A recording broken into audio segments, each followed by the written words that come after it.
Salut à tous, j'espère que vous allez bien. On est le mardi 12 novembre 2024 et comme vous le voyez sur l'écran, on rentre directement dans le vif du sujet. Eh bien, on est en train de faire un nettoyage sur les cryptos. Donc le Bitcoin est en train de bien corriger, même si vous n'avez pas trop suivi ces dernières heures, ces derniers jours, eh bien on était monté jusqu'à 90 000 $, juste un petit peu en dessous à 30 $ près, mais on est monté vraiment très très haut. C'est vrai que la hausse a été vraiment fulgurante. Quand on prend depuis l'élection de Donald Trump il y a une semaine, on a pris plus 23% en passant de 72 000 à 89 000 $, ce qui est vraiment énorme. Alors on commence directement sur Twitter et puis on ira voir directement sur les graphiques et un petit peu mes trades parce qu'il y a eu pas mal d'évolutions. J'ai pris des grosses positions, donc on ira voir tout ça. Donc premier tweet ici où je dis faites attention tout de même, ça sent la correction. Donc ça c'était un trade que j'avais sur BTC qui était à 8500 $, donc c'était il y a 18 heures le tweet. Et depuis il a bien monté le trade, je l'ai également coupé, donc on ira voir ça après. Mais c'est vrai que déjà il y a 18 heures ça commençait à sentir, il y avait quelques signaux qui sentaient la correction. Ensuite ici deuxième tweet où je disais le scénario parfait ça serait de faire un retour aux 78 000 $ pour combler le gap CME. Ensuite break de la TH et go to 100 000. Je vais vous expliquer un petit peu plus en profondeur c'est quoi le gap CME si vous ne savez pas ce que c'est. Restez bien sur la vidéo, je vais simplement passer rapidement Twitter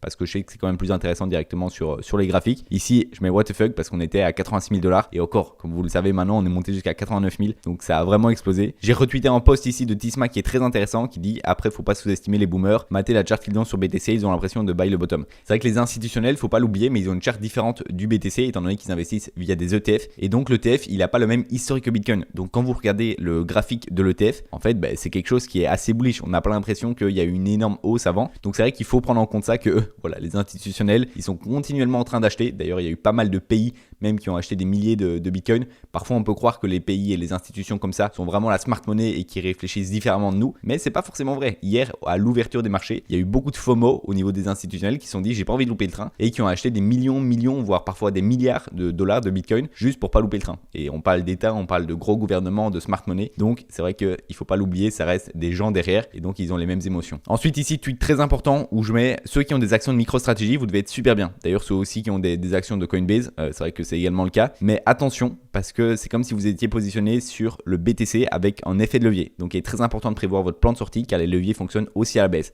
Ici par exemple l'action MicroStrategy en 5 jours elle a pris 45% et je pense en un jour plus 22%, donc c'est vraiment énorme ce qu'elle prend comme pourcentage. Il faut bien comprendre ça, c'est que MicroStrategy ce qu'ils font c'est qu'ils font des prêts, c'est en termes un petit peu spécifiques, mais en gros c'est comme s'ils faisaient des prêts pour réinvestir dans le Bitcoin. Donc il faut bien comprendre que c'est pas uniquement une grosse partie de leur trésorerie qui est dans Bitcoin, c'est vraiment ils reprennent des prêts et réinvestissent dessus. Donc c'est comme si vous investissez dans le Bitcoin avec l'effet de levier. Donc comme je le mets dans mon tweet, il faut faire bien attention parce que les leviers ça fonctionne aussi à la baisse. Donc à un moment quand il faudra sortir, il faudra pas se louper sur ce genre d'action. À mon avis elles vont faire des très bonnes performances, surtout MicroStrategy qui comme je vous l'ai dit est un petit peu exposé en termes de levier. Ensuite ici je mets en tweet est-ce que 90 000 $ était le top? Alors ça je sais pas ce que vous en pensez. Moi personnellement je pense que c'était le top local. Ça va pas être le top du bull run bien sûr, mais ça va être un top local où on avait besoin de nettoyer le marché, de corriger pour tout simplement enlever trop de personnes qui étaient positionnées avec des leviers. Ensuite ici je mets en tweet, je pense que c'est le bon moment d'aller liquider les longues, road to 78 000 $. Donc ça on va voir juste après, mais en gros il y a pas mal de niveaux de liquidation. Donc ici quand on voit où sont les niveaux de liquidation, on peut voir qu'il y en a encore beaucoup à la baisse. Donc ça m'étonnerait pas qu'on aille liquider tout ça et c'est d'ailleurs ce qu'on est en train de faire. Et en dernier tweet ici où je dis les gros niveaux de liquidation sont à partir des 75 500, ça coïnciderait avec la clôture du gap CME. Mais ça fait quand même un moins 15% sur le BTC. Donc on va directement aller voir les liquidations parce qu'au niveau des 24 dernières heures, on a eu presque 1 milliard de liquidations, 513 millions au niveau des longues et 562 millions au niveau des shorts. Donc là, on commence vraiment à avoir pas mal de liquidations. Dès qu'on arrive vers les 1 million, ça commence à être vraiment des gros chiffres. Et d'ailleurs, tout ce qui est au niveau liquidation, moi je regarde sur CoinGlass, c'est un site qui est vraiment assez bien. Et quand vous venez ici, vous venez dans liquidation, là c'est le premier. Il y a aussi la map de liquidation, donc ça vous l'avez vu dans mon tweet tout à l'heure, où on voit en fait à la baisse et à la hausse, où sont les niveaux de liquidation les plus importants. Et on peut aussi voir aussi avec quel levier, par exemple ici les leviers x25, les leviers x50 ou x100, on peut voir qu'il y a pas mal de leviers x25, x50 ou x100 à la baisse, donc jusqu'aux 80 000 $, on voit qu'il y a quand même pas mal de positions qui ont leur niveau de liquidation juste à ces endroits-là. À la hausse, il y en a quand même, mais c'est en train d'augmenter parce que je pense que les gens voient qu'on corrige et donc ils sont en train de placer des shorts à mort. Maintenant, je vous déconseille vraiment de short parce que il faut toujours suivre la tendance en fait. Et shorter un marché qui est haussier, c'est vraiment très compliqué d'avoir le timing parfait et donc vous risquez de vous faire liquider et c'est exactement ce qui se passe parce que faut bien comprendre comprendre, donc là on est un peu face à un short squeeze. En fait ça veut dire qu'il y a des gens qui vont shorter le marché, donc ils vont parier à la baisse parce qu'ils pensent que voilà on est trop monté et donc on va baisser. Mais à côté de ça, ça veut dire que quand ils placent en trade, eh bien il y a un niveau liquidation. Pour les débutants qui me regardent, eh bien une liquidation c'est quand vous allez perdre l'entièreté de votre capital mis dans la position. Donc voilà, vous allez shorter, eh bien votre liquidation sera un petit peu plus haut que votre prix d'entrée. Et donc si le marché monte à votre prix de liquidation, eh bien l'exchange en question sur lequel vous avez mis de levier va reprendre toute sa position et vous allez donc tout perdre. Et c'est des niveaux donc qui sont très importants parce que le marché va toujours essayer de liquider le maximum de personnes. Donc si on voit qu'il y a beaucoup de personnes qui shortent et qui ont donc des niveaux de liquidation au-dessus du prix, eh bien le marché va généralement partir à la hausse pour liquider en fait toutes ces personnes. Donc c'est vraiment ça qui se passe en ce moment parce qu'il y avait toujours beaucoup de personnes qui shortaient le marché et donc on continuait à pumper sur le marché pour aller les liquider. Également il y a la heatmap qui est plus représentative, moi je trouve. Ici vous venez sur carte thermique des liquidations et donc ici vous aurez une carte thermique des liquidations. Vous pouvez choisir voilà sur 24 heures, 48, 3 jours et donc vous pouvez voir les niveaux, ça va dézoomer tout simplement. Et donc là on peut voir qu'il y a beaucoup de niveaux de liquidation et donc ici on peut voir en temps réel où sont placées les liquidations. Là on peut voir qu'il y en a pas mal qui viennent de s'ajouter ici au niveau des 86 200 $, et sinon il y en a aussi pas mal au niveau des 81 000, 80 000 $. Si je dézoome encore un petit peu, voilà, si je me mets en une semaine, là c'est très significatif. La plupart des gros niveaux de liquidation sont au niveau des 75 000 $. Donc maintenant j'aimerais vous parler un petit peu plus spécifiquement du gap CME, donc j'en ai parlé dans des tweets juste avant, mais pour les débutants qui viennent d'arriver, vous vous demandez sûrement ce que c'est. Donc déjà il faut savoir que durant le week-end, les marchés traditionnels ils sont fermés, donc ils peuvent pas du tout trader ou acheter ou vendre directement des BTC. Alors que le marché crypto, tu dois le savoir, il est ouvert 24 heures sur 24. Ce qui fait qu'il y a un décalage en fait, parce que le vendredi soir, eh bien les marchés traditionnels vont fermer et le lundi matin, quand ils vont réouvrir, eh bien il y aura une différence de prix. Parce que durant le week-end, les retail, les particuliers auront fait bouger la valeur du BTC. Et donc ce décalage entre le vendredi soir et le lundi matin à la réouverture, eh bien c'est ce qu'on appelle un gap. Et vous pouvez directement le trouver sur TradingView. Vous mettez BTC 1 point d'exclamation, vous faites Enter et là en fait vous aurez la charte du Bitcoin CME. Et donc c'est exactement ce que je vous disais. Donc le 8 novembre, c'est le vendredi, on ferme à 21 h et on réouvre le 10 novembre à 23 h. 10 novembre, c'est du coup le dimanche soir. Je vous ai dit lundi, c'était dimanche soir, pardon. Et donc ici, ça crée un gap. Si j'enlève ici la box que j'avais mise, voilà, vous voyez que ça fait un gros gap au niveau du cours. Et il faut savoir que ces gaps-là, à 80% du temps, ils sont comblés. Donc c'est très rare de pas combler des gaps. On peut voir par exemple, le dernier gap était ici, simplement le 25 octobre, où on a eu un gros gap et on est venu le combler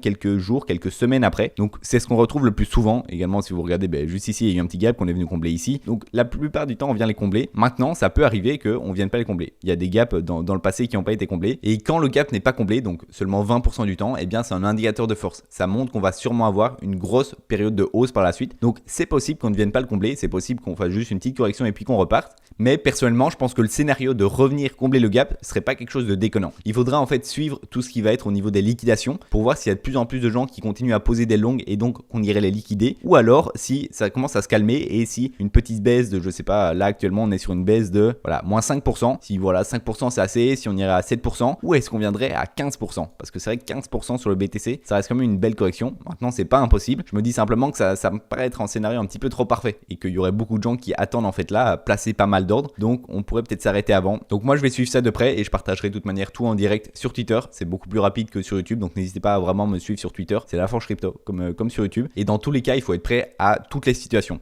C'est vrai que moi j'ai coupé pas mal de trades, donc mon gros trade sur BTC qui était à plus 9 000 $, eh bien je l'ai coupé à 89 300, donc j'ai une moyenne de vente à 89 300, donc c'est vraiment bien. Pour l'instant je vais essayer d'attendre un petit peu la correction, de voir ce qui se passe et en fonction de ça j'essaierai de rentrer sur des altcoins. Alors les altcoins on peut y passer brièvement, mais ça va pas être le plus important. Le plus important actuellement c'est de regarder ce qui se passe sur le Bitcoin, parce que c'est sûr que si le Bitcoin perd 15%, eh bien les altcoins ils vont très vite saigner, mais ça reste très bien, c'est pas quelque chose de négatif en fait, c'est un nettoyage, faut vraiment prendre ça en compte comme si on est trop chargé, on va nettoyer un petit peu le marché pour mieux repartir à la hausse. Donc personnellement il faut savoir que j'ai coupé tous mes trades, donc je n'ai plus que des actifs spot, c'est trop risqué de couper des positions spot maintenant.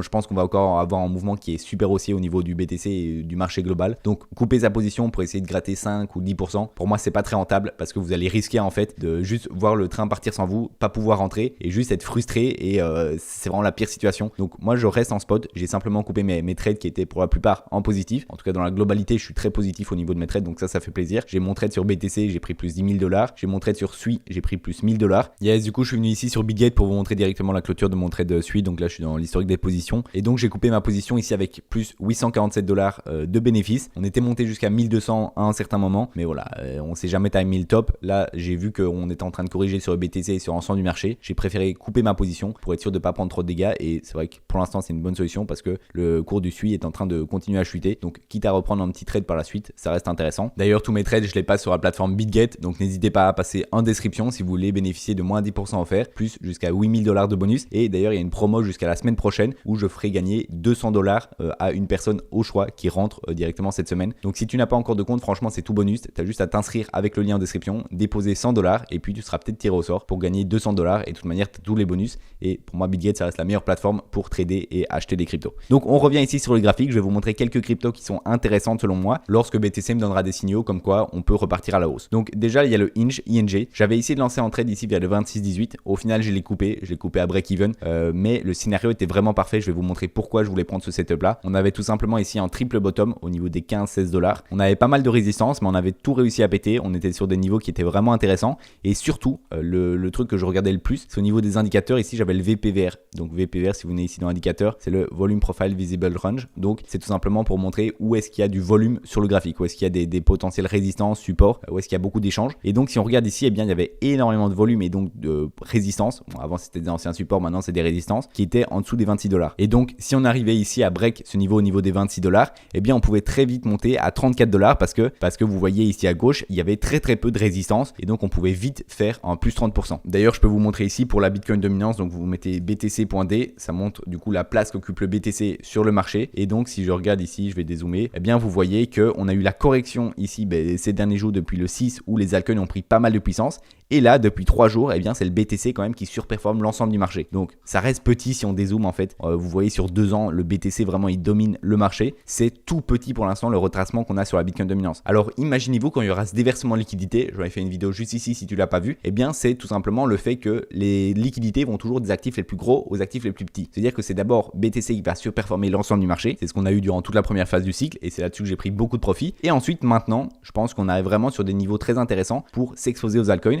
Parce que pour moi, les liquidités vont partir du BTC et plus aller sur les altcoins. Ce qui veut dire que la dominance du BTC va baisser. Là, elle est à 60%. Je pense qu'elle peut revenir à 50, voire 40%. Et donc, si on a une baisse aussi conséquente de la dominance du Bitcoin, eh bien, les alts vont exploser. Et on va vraiment rentrer dans ce phénomène d'altcoin season que tout le monde attend, où on a chaque jour des centaines de pourcents sur nos altcoins. Alors, je me suis un peu écarté, mais c'était intéressant de vous faire cette parenthèse-là. Ensuite, on a le render qui est vraiment très bullish. Sur ces derniers jours, on a pris énormément de pourcents. Je vous avais parlé de la divergence ici en H4 qui était parfaite. Après, on a eu un plus 84%. C'est juste énorme. Et là, il continue en fait à pump. Donc, moi, je pense que ce genre d'actif, je vais le recharger vraiment pas mal. Même si j'en ai déjà un petit peu dans mon portefeuille, eh bien, lorsqu'on aura la correction sur BTC, qui est déjà en cours, eh bien, peut-être on arrivera à faire des beaux setups avec des pullbacks. En fait, tout simplement, si on arrive à venir faire un pullback ici sur les 6,69 $, ça pourrait être intéressant de recharger. Il y a d'autres cryptos qui sont dans ce cas-là. On a par exemple le Hondo, juste ici. Le Hondo, j'ai mis une alerte parce que si on vient faire un pullback, on a failli venir jusqu'ici. Mais au niveau des 0,83, eh bien, ça pourrait être intéressant de recharger. Et on a pas mal de cryptos qui sont comme ça dans cette dynamique-là où on a eu un gros range, on a éclaté le range. Et là, maintenant, avec la correction du BTC, ça pourrait être super intéressant de venir faire un pullback sur ce range, prendre une entrée et donc repartir à la hausse. Ensuite, on a le SUI où j'avais pris mon trade donc ici à 2,34 $. Donc, on a vraiment eu un timing qui était parfait. On a fait un plus 39%. J'ai clôturé ici avec 1000 $ ma position. Donc, voilà, c'était pas une position qui était énorme, mais voilà, ça fait toujours 1000 $ de prix. Et ici, on avait un super W. Si je me mets en weekly, on verra mieux. On avait un super W juste ici.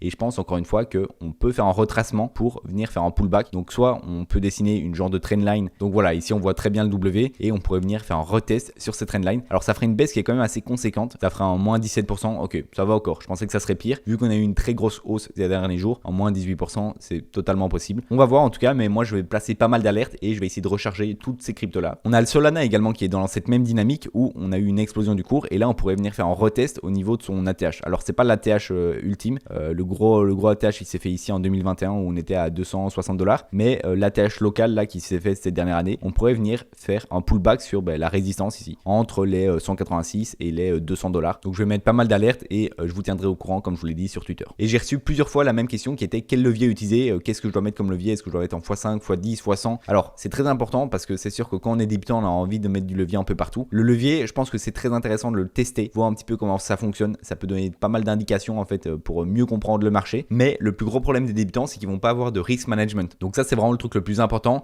et c'est le fait d'avoir un certain pourcentage de ton capital dans chaque position. Je vais te faire un exemple concret juste ici. Imaginons que tu aies 10 000 $ de capital. Eh bien, tu vas dire à chaque position, je vais risquer 1%. Donc ça veut dire, je vais risquer 100 $. Hop, désolé, je dessine très mal, mais on a compris l'idée. Donc tu vas risquer 100 $ par position. Eh bien, ce que tu vas dire, ici, il y a un indicateur qui est très utile sur TradingView et donc sur BitGet également, c'est position longue. Donc tu vas dire, ok, j'ai envie de rentrer en trade ici, je vais mettre mon stop loss juste en dessous du dernier plus bas, donc juste ici, et je vais viser, je sais pas, le TP, on s'en fout un peu pour l'instant, mais tu vas dire, ok, donc mon stop loss, ça va être à moins 2,33%. Et donc pour savoir quelle taille de position tu dois mettre dans ton trade, eh bien, il te suffit de faire 100 $ divisé par 2,33%. Je l'ai mis juste ici, eh bien, ça donne 4291 $. C'est-à-dire que toi, ton but, c'est d'avoir une position de 4291 $. Et pour ça, eh bien, tu peux tout simplement acheter soit 4291 $ avec un levier x1, soit tu peux acheter, eh bien, avec un levier x2, 2200 $. Enfin, tu as compris le principe. En fait, il faut que ta position totale arrive à 4200 $. Mais tu peux utiliser un levier x2 avec 2100 $. Tu peux utiliser un levier x4 avec 1050 $, si je me trompe pas. Tu peux utiliser un levier x10. Enfin bref, tu as compris le principe. En fait, le levier, il n'y a pas un levier précis. Il faut juste que tu dises, il faut que j'arrive à cette taille de position pour avoir 1% de risque. Eh bien, je vais mettre un levier x5 avec tant de capital ou un levier x10 avec tant de capital.